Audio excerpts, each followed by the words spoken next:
Hello everyone, welcome to my YouTube channel Gyan Vijay classes.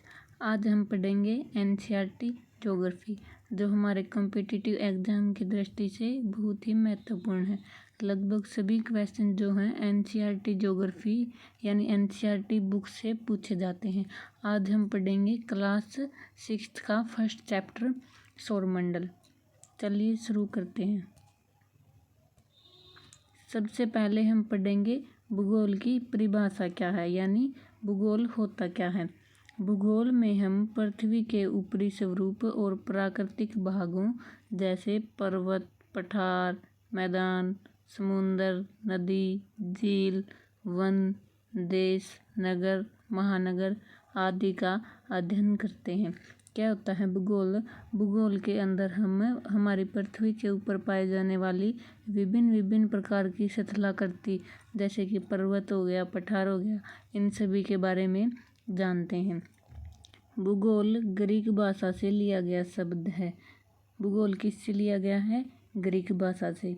भूगोल Greek शब्दों जियो जिसका अर्थ पृथ्वी तथा ग्राफ जिसका अर्थ होता है लिखना, इन दोनों शब्दों से मिलकर बना है। भूगोल किससे मिलकर बना है? जियो प्लस ग्राफ से। जियो का अर्थ क्या होता है? पृथ्वी। ग्राफ का अर्थ क्या होता है? लिखना, यानी कि पृथ्वी के बारे में लिखना। सौरमंडल।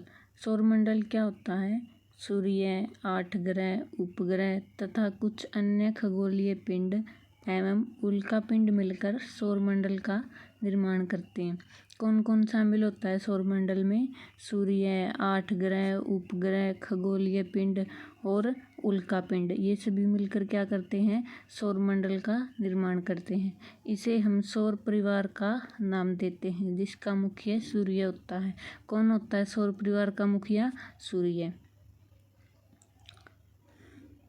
खगोलीय पिंड।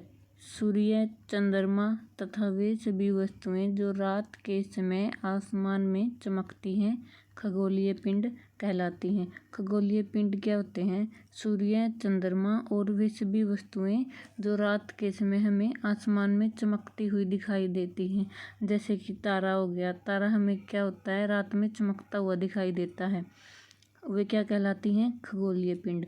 खगोलीय पिंडों एवं उनकी गति के संबंध में अध्ययन करने वालों को खगोल शास्त्री कहते हैं। क्या कहते हैं? खगोल शास्त्री। आर्यभट्ट प्राचीन भारत के प्रसिद्ध खगोल शास्त्री थे। अब हम पढ़ेंगे तारा। क्या होता है तारा? कुछ खगोलीय पिंड गर्म तथा बड़े आकार के होते हैं। इनके पास अपनी ऊष्मा तथा प्रकाश होता है। ये गैसों से बने होते हैं। इन खगोलीय पिंडों को तारा कहते हैं। क्या होता है तारा? जो कुछ खगोलीय पिंड होते हैं वे गर्म और बड़े आकार के होते हैं। इनके पास अपनी स्वयं की ऊर्जा और प्रकाश होता है। ये गैसों से बने होते हैं। इन पिंडों को क्या बोला जाता है? तारा बोला जाता है। सूर्य भी क्या है? एक तारा है। अब हम पढ़ेंगे सूर्य के बारे में। सूर्य बहुत बड़ा एवं अत्यधिक गर्म गैसों से बना है। किससे बना है सूर्य? गर्म गैसों से। यह सौरमंडल के केंद्र में स्थित है। इसका खिंचाव बल इससे सौरमंडल को बांधे रखता है। सूर्य का जो खिंचाव बल होता है वो पूरे सौरमंडल को सूर्य से बांधे रखता है। सूर्य सौरमंडल के लिए प्रकाश और ऊष्मा का एकमात्र स्रोत है। पूरे सौरमंडल में सूर्य के पास क्या है? ऊष्मा और प्रकाश। सूर्य की पृथ्वी से दूरी लगभग 15 करोड़ किलोमीटर है। कितनी है? 15 करोड़ किलोमीटर। पौराणिक रोमन कहानियों में सूर्य देवता को सोल कहा जाता है। क्या कहा जाता है? सोल। सौर शब्द का अर्थ है सूर्य से संबंधित, इसीलिए सूर्य के परिवार को सौरमंडल कहा जाता है। सौर शब्द का क्या अर्थ है? सूर्य से संबंधित, इसीलिए सूर्य के परिवार को सौरमंडल कहा जाता है। अब हम पढ़ेंगे ग्रह के बारे में।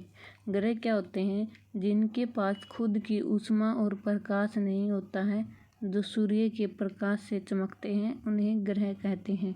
क्या होते हैं ग्रह? जिनके पास अपनी खुद की ऊर्जा और प्रकाश नहीं होता, उन्हें ग्रह कहते हैं। तारों और ग्रहों में क्या अंतर हो गया? तारों के पास उनकी अपनी स्वयं की ऊर्जा और प्रकाश होता है, लेकिन ग्रहों के पास अपनी ऊर्जा और प्रकाश नहीं होता है। हमारे सौरमंडल में 8 ग्रह हैं। हमारे सौरमंडल में कितने ग्रह हैं? 8। सूर्य से दूरी के अनुसार वह है बुध, शुक्र, पृथ्वी, मंगल, बृहस्पति, शनि, यूरेनस तथा नेपच्यून। सौरमंडल के सभी 8 ग्रह एक निश्चित पथ पर सूर्य का चक्कर लगाते हैं। यह रास्ते दीर्घवृत्ताकार में फैले हुए हैं, जिन्हें कक्षा कहते हैं। सूर्य के सबसे पास कौन सा ग्रह है? बुध। सबसे दूर कौन सा है? नेपच्यून। बुध के बाद शुक्र, पृथ्वी, मंगल, बृहस्पति, शनि, यूरेनस तथा नेपच्यून। ये क्वेश्चन एग्जाम में पूछ लिया जाता है कि सूर्य से दूरी के अनुसार ग्रहों का क्रम क्या है, तो आप ये क्रम याद रखना। सौरमंडल के सभी 8 ग्रह सूर्य के चारों ओर क्या करते हैं? चक्कर लगाते हैं। वो रास्ता कैसा होता है? दीर्घवृत्ताकार। उसे क्या कहते हैं? कक्षा कहते हैं। बुध सूर्य के सबसे नज़दीक है। सबसे नज़दीक कौन सा है? बुध। सबसे दूर कौन सा है? नेपच्यून। अपनी कक्षा में सूर्य के चारों ओर एक चक्कर लगाने में इसे केवल 88 दिन लगते हैं। बुध को सूर्य के चारों ओर चक्कर लगाने में कितने दिन का समय लगता है? 88 दिन का समय लगता है। शुक्र को पृथ्वी का जुड़वा ग्रह माना जाता है, क्योंकि इसका आकार एवं आकृति लगभग पृथ्वी के ही समान है। शुक्र को पृथ्वी का जुड़वा ग्रह क्यों माना जाता है? क्योंकि यह दिखने में पृथ्वी के जैसा दिखाई देता है, इसलिए शुक्र को पृथ्वी का जुड़वा ग्रह माना जाता है। अभी तक प्लूटो भी एक ग्रह माना जाता था, परंतु अंतर्राष्ट्रीय खगोलीय संगठन ने अपनी बैठक में यह निर्णय लिया कि कुछ समय पहले खोजे गए अन्य खगोलीय पिंड तथा प्लूटो बौने ग्रह कहे जा सकते हैं। पहले हमारे सौरमंडल में कितने ग्रह माने जाते थे? 9 ग्रह, जिसमें प्लूटो को भी शामिल किया जाता था। लेकिन बाद में प्लूटो को ग्रह की श्रेणी से हटाकर बौने ग्रह की श्रेणी में डाल दिया गया। अब हमारे सौरमंडल में कितने ग्रह हैं? 8 ग्रह। ठीक है, अब हम पढ़ेंगे उपग्रह क्या होता है। उपग्रह ऐसी खगोलीय वस्तु को कहा जाता है जो किसी ग्रह के इर्द गिर्द परिक्रमा करता हो। उपग्रह किसे कहा जाता है? जो किसी ग्रह के चारों ओर चक्कर लगाता हो। ग्रह किसके चारों ओर चक्कर लगाते हैं? सूर्य के चारों ओर। उपग्रह किसके चारों ओर चक्कर लगाते हैं? ग्रह के चारों ओर। चंद्रमा पृथ्वी का एक उपग्रह है। चंद्रमा क्या है? पृथ्वी का एक उपग्रह है।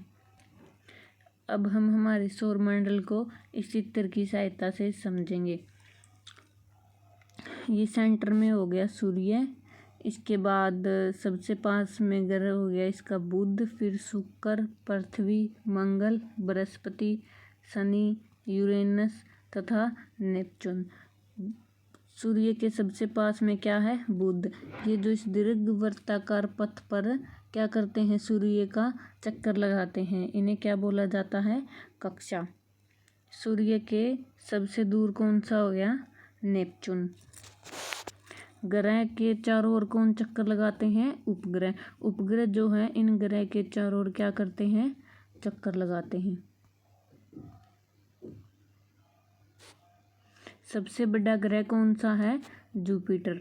सबसे बड़ा कौन सा है? जुपिटर। उसके बाद कौन सा है? शनि, फिर यूरेनस, फिर नेपच्यून, फिर पृथ्वी, फिर वेनस, फिर मंगल और फिर मरकरी। सबसे छोटा ग्रह कौन सा है? बुध। सबसे बड़ा कौन सा है? जुपिटर। आकृति के आधार पर भी इनका क्रम पूछ लिया जाता है, तो हमें याद रखना है कि सबसे बड़ा कौन सा है, उसके बाद फिर कौन सा है। सबसे बड़ा जुपिटर, उसके बाद शनि, फिर यूरेनस, फिर नेपच्यून, फिर पृथ्वी, फिर वेनस, फिर मंगल और फिर मरकरी, यानी कि बुध। सबसे छोटा कौन सा है? बुध। सबसे बड़ा जुपिटर।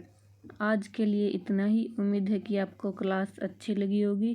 Thanks for watching. अगर आपको वीडियो अच्छी लगी तो लाइक, कमेंट और सब्सक्राइब करें और आने वाली वीडियोज़ के लिए बेल आइकन को प्रेस करें।